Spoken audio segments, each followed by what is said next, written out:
আজকে আলোচনা করবো হচ্ছে ম্যাগনেটিক পার্টিকেল এবং লিকুইড পেনিট্রেন্ট টেস্ট।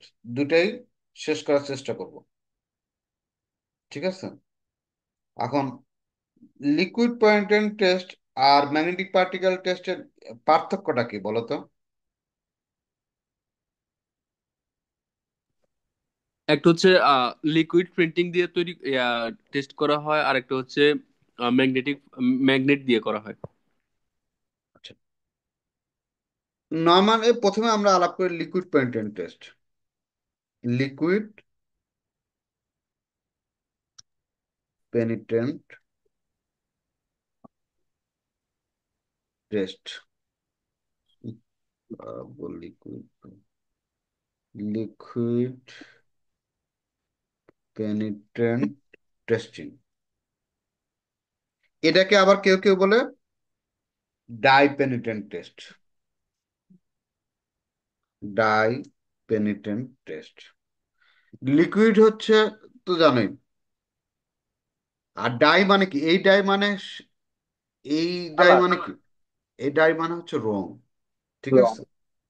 আচ্ছা, লিকুইড পেনিট্রেন্ট টেস্টে আসলে ওরকম কোনো মানে ওরকম শিক্ষিত, অত স্কিল, অত মানে দরকার নেই।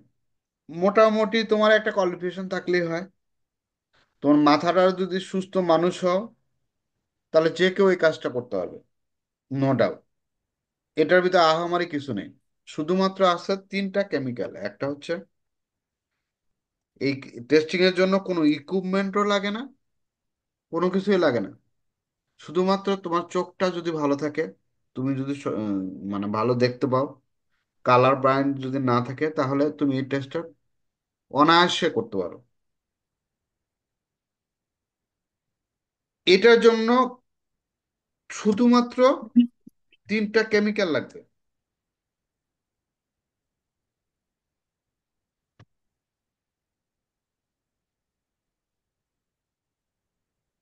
তিনটা কেমিক্যাল গুলা কি হচ্ছে? একটা হচ্ছে ক্লিনার, আর ক্লিনার অপর নাম রিমুভারও বলতে পারো।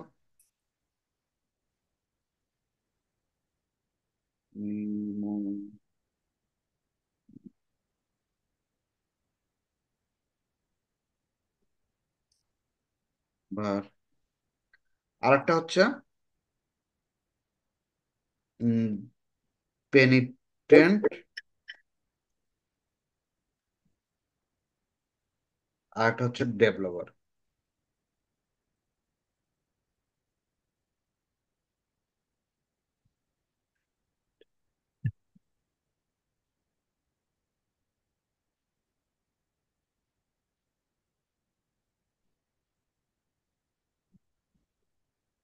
এটা হচ্ছে তোমার হচ্ছে ফিজিক্যাল কেমিক্যাল টেস্ট বলা হয়। এখন এই টেস্টের জন্য সবচেয়ে বড় লিমিটেশন হচ্ছে দুটা। একটা হচ্ছে only for applicable for only surface defect. আবার তার উপরে আবার কন্ডিশন আছে। এই সারফেস ডিফেক্ট গুলার মানে মুখটা ওপেন থাকতে হবে। কি থাকতে হবে? এর অবশ্যই ডিফেক্টের মুখ ওপেন থাকতে হবে,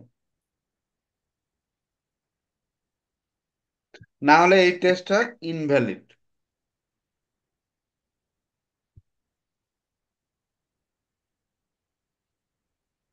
তাহলে cleaner, পেনিট্রেন্ট, developer.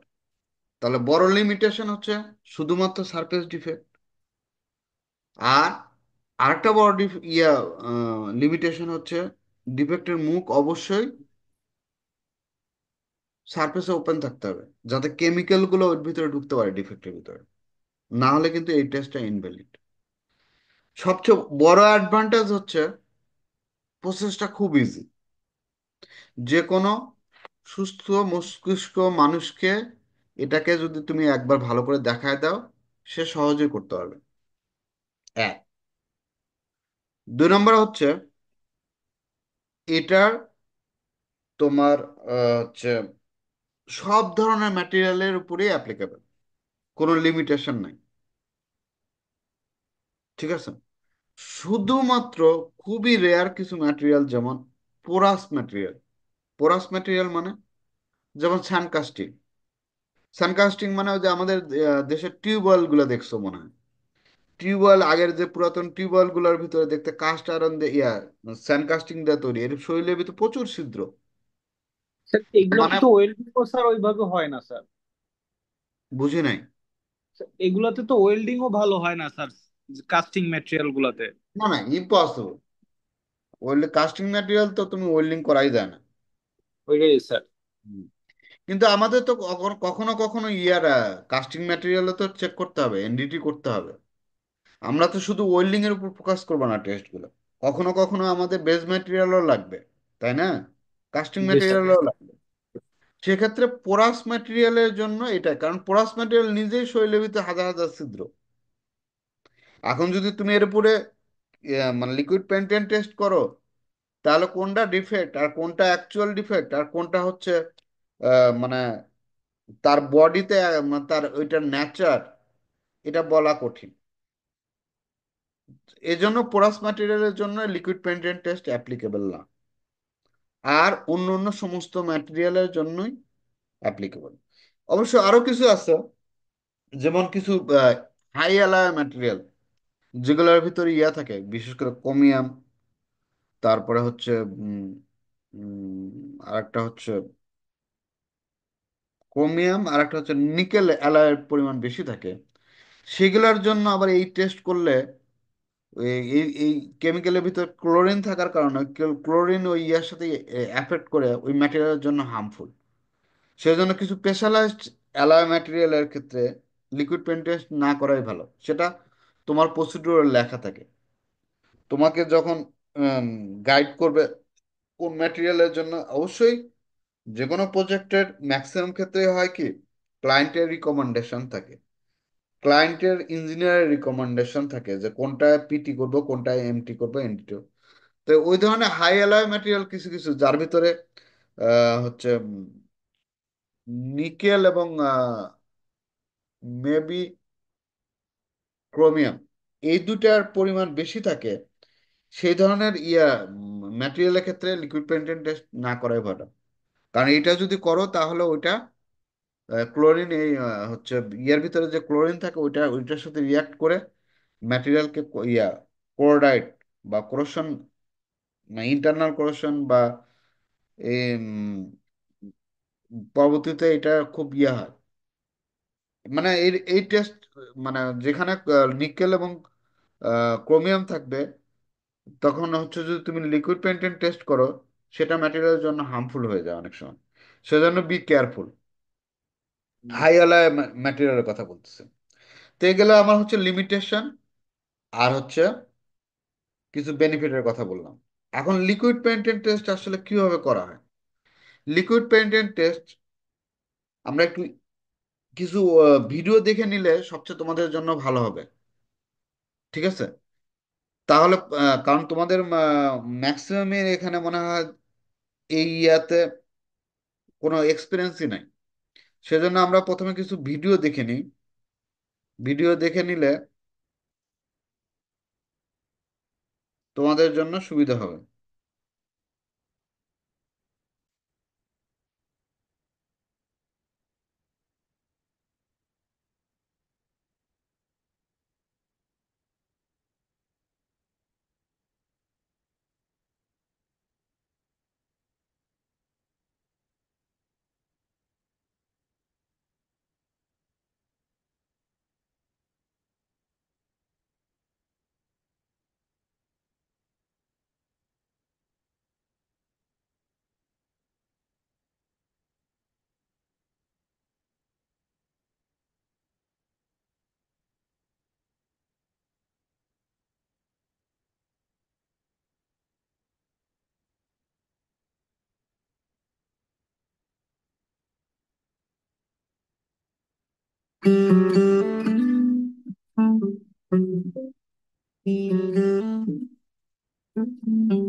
We clean the material using cleaner.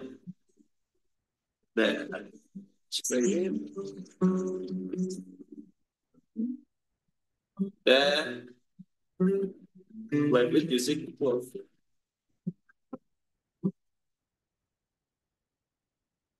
Then we wait for 3 minutes until it dries.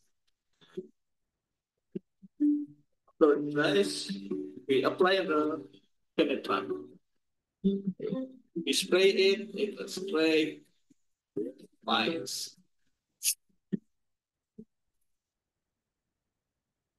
Then let it dry for 10 minutes.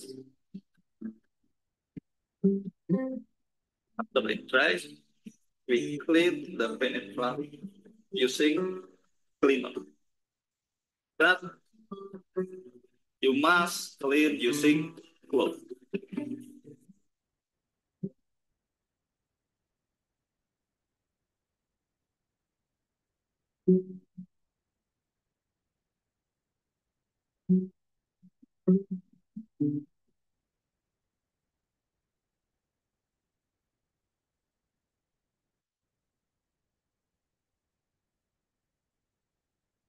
Must clean it until it clean.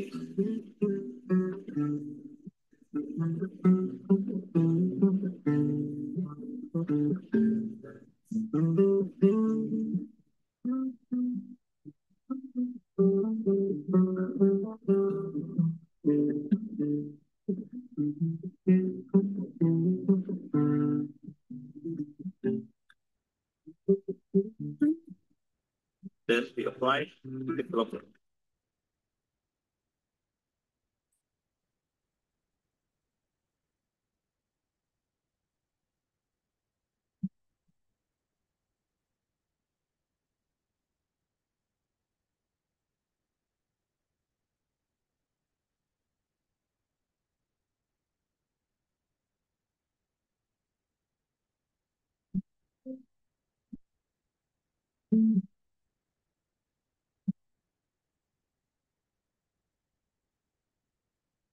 তা কি শোনা যাচ্ছে?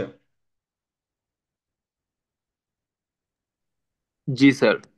আচ্ছা, এখন দেখো, এই লিকুইড পেন টেস্টের জন্য প্রথমে আমার তিনটা কেমিক্যাল লাগবে।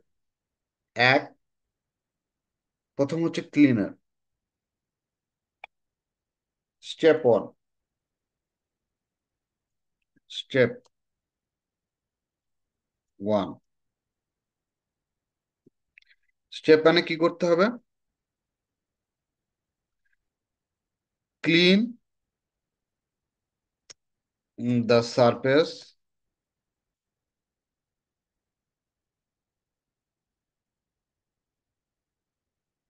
ম্যাটেরিয়াল সারফেস, ম্যাটেরিয়াল সারফেস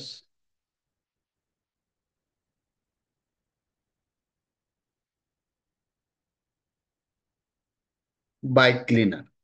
আমরা যে ক্লিনারটা ইউজ করবো, by cleaner or remover, or remover.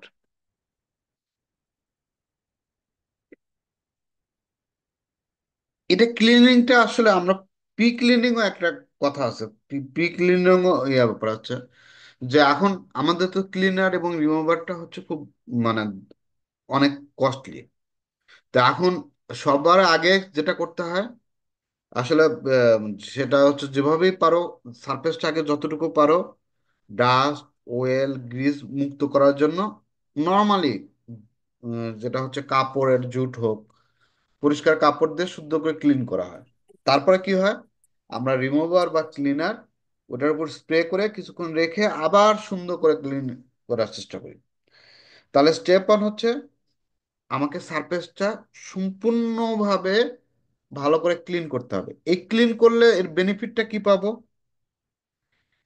এটাকে যদি আমি ভালো করে ক্লিন করি তাহলে আমার অনেকগুলো বেনিফিট আছে। একটা বেনিফিট হচ্ছে যে এর সাথে এর উপরে যদি ডাস্ট থাকে, এরপরে থাকে ওয়েল গ্রিজ থাকে, তাহলে কি হবে? সেকেন্ড টাইম আমরা যখন পেনিটেন্ট অ্যাপ্লাই করব তখন কি হবে? এই ডাস্ট তারপরে হচ্ছে ওয়েল, গ্রিজ, এগুলো হচ্ছে পেনিট্রেন্ট কেমিক্যালের সাথে রিয়াক্ট করবে। রিয়াক্ট করলে কন্টামিনেটেড হয়ে যাবে, এটা দূষিত হয়ে যাবে। তখন কি এর পারফরমেন্স অনেক ডাউন হয়ে যাবে। ঠিক আছে? এই ডাউনটাকে, এটার যাতে মানে তার প্রপার্টিসটা, গুণাবলীটা ঠিক রাখার জন্য, কেমিক্যালের গুণাবলীগুলা ঠিক রাখার জন্য আমাদের 1 নম্বর ক্লিনিংটা খুব নেসেসারি। আরেকটা হচ্ছে, অনেক সময় আমাদের প্রথম কন্ডিশনই হচ্ছে লিকুইড পেন্টেশন ডিফেক্টের মুখ ওপেন থাকতে হবে। অনেক সময় হয় কি, যদি ডিফেক্টের মুখ ওয়েল, গ্রিজ, ডাস্ট দ্বারা থাকতে পারে, বন্ধ থাকতে পারে। কিন্তু যখন তুমি ভালো করে ক্লিন করবা সারফেসটাকে, তখন এই কি হলো, ডিফেক্টের মুখগুলো আরো ভালো করে ওপেন হবে। এবং ডিফেক্টের মুখগুলা ভালোগুলা ভালো করে মানে মুখগুলো যখন ভালোভাবে ওপেন হবে, তখন পেনিট্রেন্ট, আমাদের তো মেইনলি ডিফেক্টের ভিতরে পেনিট্রেন্টটা ঢোকাটা খুব জরুরি। না হলে আমরা ডিফেক্ট আইডেন্টিফাই করতে পারবো না। তাহলে পেনিট্রেন্টের কাজই হবে, পেনিট্রেন্ট মানে হচ্ছে ভেদ করা, ভেদতা আর কি। তো এখন আমার মেইন পেনিট্রেন্ট কেমিক্যালের ফাংশনই হবে হচ্ছে তোমার ডিফেক্টের ভিতরে ভেদ করে ঢুকে যাওয়া এই কেমিক্যালে। এখন যদি এই কেমিক্যালটাকে আমি যদি সাপোর্ট, ভালোভাবে সাপোর্ট দিতে হয়, তাহলে সারফেস ক্লিনিং হচ্ছে ম্যান্ডেটরি। এক, কেমিক্যালের প্রপার্টিস ঠিক রাখার জন্য। আর একটা হচ্ছে ডিফেক্টের ভিতরে, ডিফেক্টের মুখগুলো ওপেন থাকলে কেমিক্যালগুলো খুব ভালোভাবে ঢুকবে। ঠিক আছে? এই গেল তোমার হচ্ছে ক্লিনিং এর মেইন উদ্দেশ্য। এখন এই যে আমরা গেলাম, আমার clean the material surface by cleaner or remover. Second step কি হবে? Step two. Step two, apply penetrant chemical. Apply penetrant. Apply, cleaning হওয়ার পরে আমরা কিছুক্ষণ সময় ড্রাই করব। ড্রাই করার পরে আমরা কি করব? পেনিট্রেন্ট অ্যাপ্লাই করে দিব।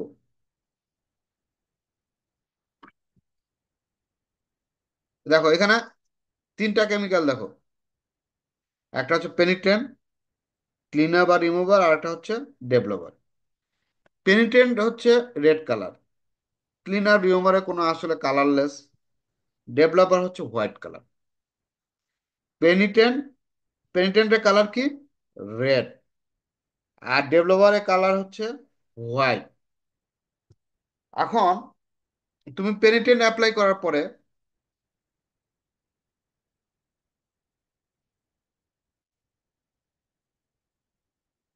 প্রথমে সারফেস ক্লিনিং করতেছো।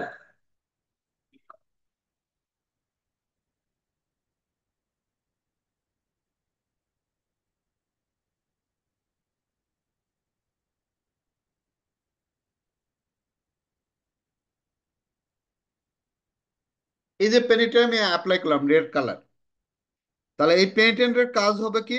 মেইনলি এর কাজ হবে হচ্ছে যেখানে যেখানে ডিফেক্ট থাকবে সেটার ভিতরে ঢুকে যাবে। Step three. স্টেপ থ্রি হচ্ছে allow to penetrant, allow to penetrant to enter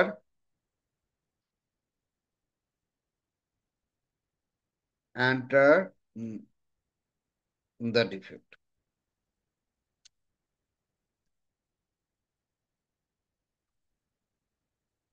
ঠিক আছে? তাহলে এই পেনিট্রেন্টটাকে, যেটাকে আমরা বলি ডুয়েল টাইম, মানে আমরা কিছুক্ষণ সময় ওয়েট করব। ডুয়েল টাইম, সেই ওয়েট করার টাইমটা কত? Minimum 5 minutes. Minimum 5 to 60 minute. Okay, এই টাইমটা পর্যন্ত আমাকে ওয়েট করতে হবে। Allow to penetrant enter the defect, কারণ এই সময়টা হচ্ছে এখন এই ডুয়েল টাইমটা কখনো 5 থেকে 60 মিনিটের ভিতরে হইতে হবে। এটার আবার অ্যাডভান্টেজ ডিসঅ্যাডভান্টেজও আছে। যদি খুব বেশি সময়, এটা আসলে আমাদের যারা ম্যানুফ্যাকচার আছে, এই যে পেনিট্রেন্ট ক্লিনার ডেভেলপার, তাদের রিকমেন্ডেশনও থাকে যে এত মিনিট হলে সবচেয়ে ভালো। তবে স্ট্যান্ডার্ড আমরা 10 থেকে 15 মিনিট ওয়েট করি, স্ট্যান্ডার্ড যেটা। এটা ডিপেন্ড করে ম্যানুফ্যাকচারের রিকমেন্ডেশনের উপরে। এটা ডিপেন্ড করে তুমি যে প্রসিডিউর, যে ক্লায়েন্ট, যে কোড বা স্ট্যান্ডার্ডের আন্ডারে কাজ করতেছো, সেটার কিছু গাইডলাইন থাকতে পারে, সেটা ফলো করতে হবে। কিংবা তোমার লেভেল সুপারভাইজার কিংবা তোমার লেভেল 3 পার্সন যেভাবে বলে, সেটা ফলো করতে হবে। আবার কখনো কখনো টেম্পারেচার একটা ফ্যাক্টর। টেম্পারেচার যদি বেশি হয় তাহলে ডুয়েল টাইম কমে আসবে, আর টেম্পারেচার যদি লো হয় ডুয়েল টাইম বাড়বে।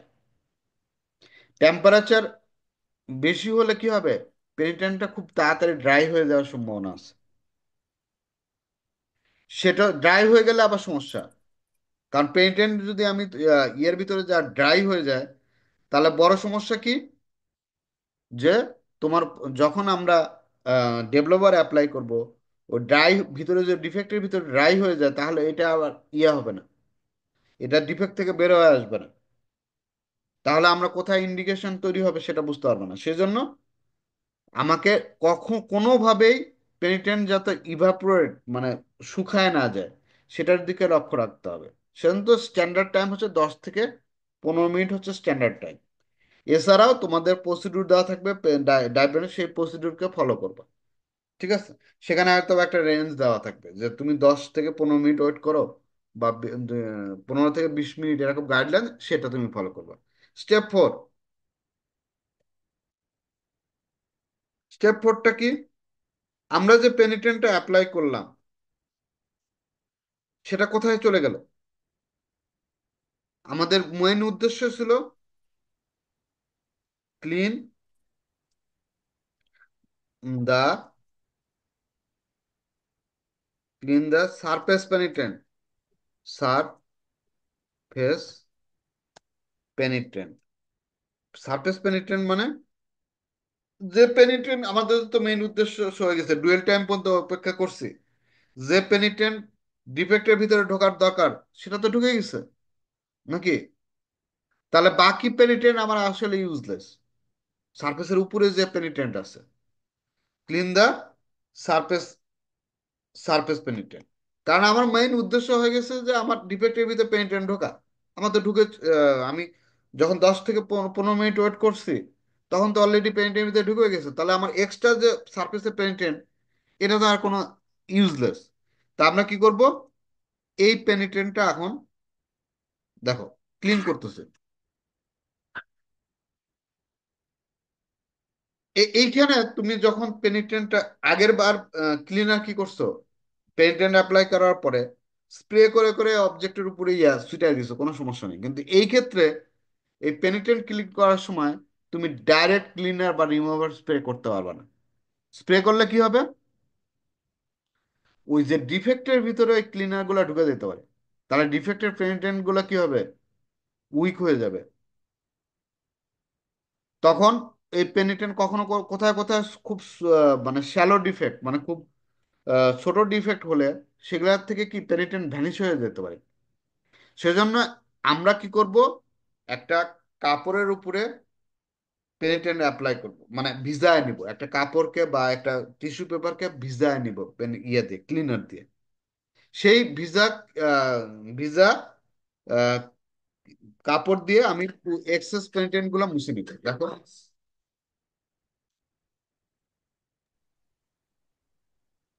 এটা কিন্তু ডাইরেক্ট করতেছে না, আমরা এভাবে করে এক মুখে টেনে টেনে, এটা হচ্ছে এক মুখে, নখ রাবিং করব না, মানে একবার এইদিকে ওইদিকে তা না, এক মুখে টেনে টেনে আমি হচ্ছে সমস্ত সারফেসের যত পেনিট্রেন্ট আছে সবগুলো মুছে ফেলবো। দেখো, যত ক্লিন করবা তত ভালো, কোনো পেনিট্রেন্ট এখানে রাখা যাবে না।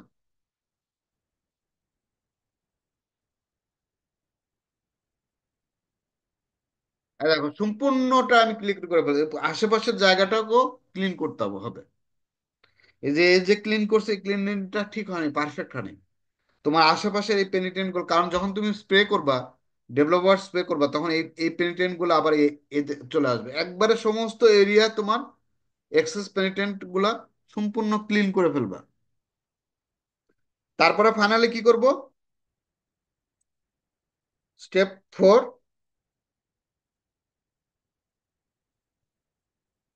Step 5,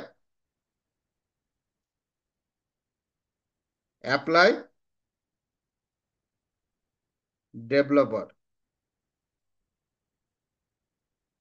apply developer. স্টেপ 6,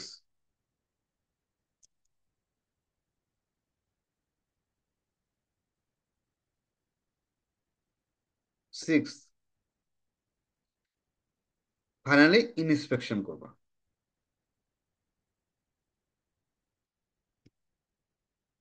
তাই না? তাহলে তোমার হচ্ছে সারফেস ক্লিন, অ্যাপ্লাই ডেভেলপার করলা। দেখো এরপরে অ্যাপ্লাই ডেভেলপার, ডেভেলপারের কালার কি? সাদা কালার।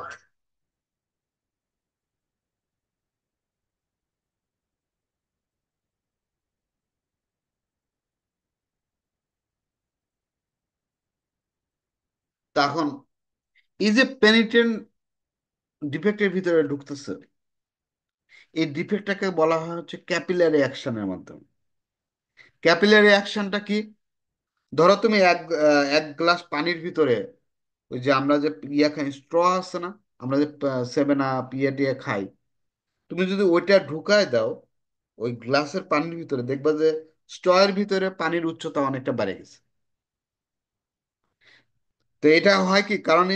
ওই যে ডিফেক্টের ভিতরে, এইটার যে আমি পেনিট্রেন্ট অ্যাপ্লাই করছি পুরো অবজেক্টের ভিতরে, ডিফেক্ট তো খুব ছোট এরিয়া। তো ক্যাপিলারি অ্যাকশনের মাধ্যমে ঢুকে যায়, আবার রিভার্স ক্যাপিলারি অ্যাকশনের মাধ্যমে আবার উপরের দিকে উঠে আসে। যখনই তোমার ডেভেলপার অ্যাপ্লাই করবা, প্রথমে ঢুকলো কি? By capillary action. আর ডেভেলপার অ্যাপ্লাই করার পরে ডিফেক্ট থেকে যে ইয়াটা আসলো, মানে উপরে চলে আসলো, সেটাকে বলতেছি reverse capillary action.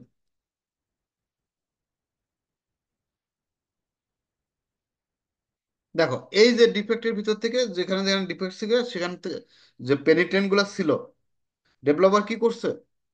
Reverse capillary অ্যাকশনের মাধ্যমে যেখানে যেখানে পেনিট্রেন্ট, ডেভেলপারের কাজই হচ্ছে যেখানে যেখানে পেনিট্রেন্ট পাবে তাকে টেনে উপরের দিকে নিয়ে আসবে বাই রিভার্স ক্যাপিলারি অ্যাকশন। ঠিক আছে? এই হচ্ছে আমাদের, ফাইনালি তুমি ইন্সপেকশন করবা। এবং এই ডিফেক্টের, তোমরাও যদি মনে করো স্যার এই ডিফেক্ট গুলোর মুখ যদি ওপেন, তাহলে তো খালি চোখে দেখা যাবে না। এটা মাইক্রো লেভেলের ওপেনিং, এটা খুব সূক্ষ্ম, এটা তুমি খালি চোখে দেখতে পারবে না। ঠিক আছে? যখন আমরা ইয়ে করব, তখন দেখবা ডেভেলপার অ্যাপ্লাই করবো, এরকম ভাবে উঠে আসবে, তখন বুঝবো মানে পেনিটেন্ট গুলো উঠে আসছে। তো সাদা কালারের ভিতরে পেনিটেন্ট রেড কালার গুলো উপরে উঠে আসছে, তখন আমরা ইজিলি ভিজিবল হবে। এবং ডিফেক্টের সাইজ মেজারমেন্ট করবা কি? এটা হচ্ছে যতটুকু ইন্ডিকেশন সেটাই তোমার সাইজ, ডিফেক্টের সাইজ। মেজারমেন্টটা কি হবে? স্কেল দিয়ে যখন মাপবা, যতখানি সাইজ, এটাই এটা তোমাকে মাপতে হবে, এখান থেকে এই পর্যন্ত মাপতে হবে, যতখানি সাইজ সেটা। কখনো এটা লিনিয়ার ইন্ডিকেশন, লিনিয়ার মানে ইন্ডিকেশন হবে, কখনো রাউন্ড ইন্ডিকেশন। যদি উইথ 3 টাইমস থেকে ছোট হয়, লেন্থটা যদি উইথের 3 টাইমস থেকে ছোট হয়, সেটা হবে রাউন্ড ইন্ডিকেশন। আর যদি সরি সেটা হবে লিনিয়ার ইন্ডিকেশন। আর যদি উইথ 3 টাইমস যদি লেন্থের থেকে বড় হয়, তাহলে সেটা হবে রাউন্ড ইন্ডিকেশন। সেই জিনিসগুলো তোমরা বইয়ে কোনটা রাউন্ড ইন্ডিকেশন কোনটা, জাস্ট তুমি লিখবা মানে রেজাল্ট দেখার সময় রাউন্ড ইন্ডিকেশন লিনিয়ার ইন্ডিকেশন আর লেন্থটা লিখে দিবা। রাউন্ড ইন্ডিকেশন হলে তার উইথ কত, লেন্থ কত। লিনিয়ার ইন্ডিকেশন হলেও ওরা উইথ কতটুকু ছিল, লেন্থ কতটুকু ছিল। এভাবে ফাইনালি তুমি একটা রিপোর্ট বানায় ইন্সপেকশন করে ওইটাকে মেপে মেপে রিপোর্টে লিপি করতে। রিপোর্ট ফরম্যাট আমি তোমাদেরকে সবগুলোর ইয়া দিয়ে দেবো, প্রসিডিউরটাও দিয়ে দিব, আবার রিপোর্ট ফরম্যাটগুলো দিয়ে দিব। এবং প্র্যাকটিক্যালি যখন করবে তখন এইভাবে করবে। এখন এই সমস্ত জিনিসটা একটা অ্যানিমেশনের মাধ্যমে তোমাদেরকে বোঝানোর চেষ্টা করতেছে। অ্যানিমেশনটা একটু দেখো।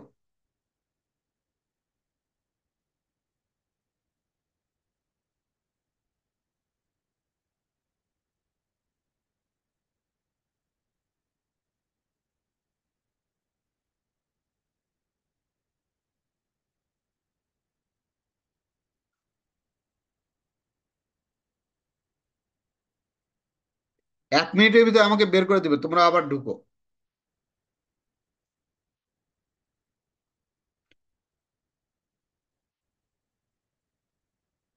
দেখো, এটা তো আমরা জানি, প্রসিডিউরটা তো শিখে গেছে। এখন দেখো, এই একটা ডিফেক্ট আছে এই অবজেক্টের ভিতরে। প্রথমে কি করলাম, পেনিট্রেন্ট অ্যাপ্লাই করে দিলাম।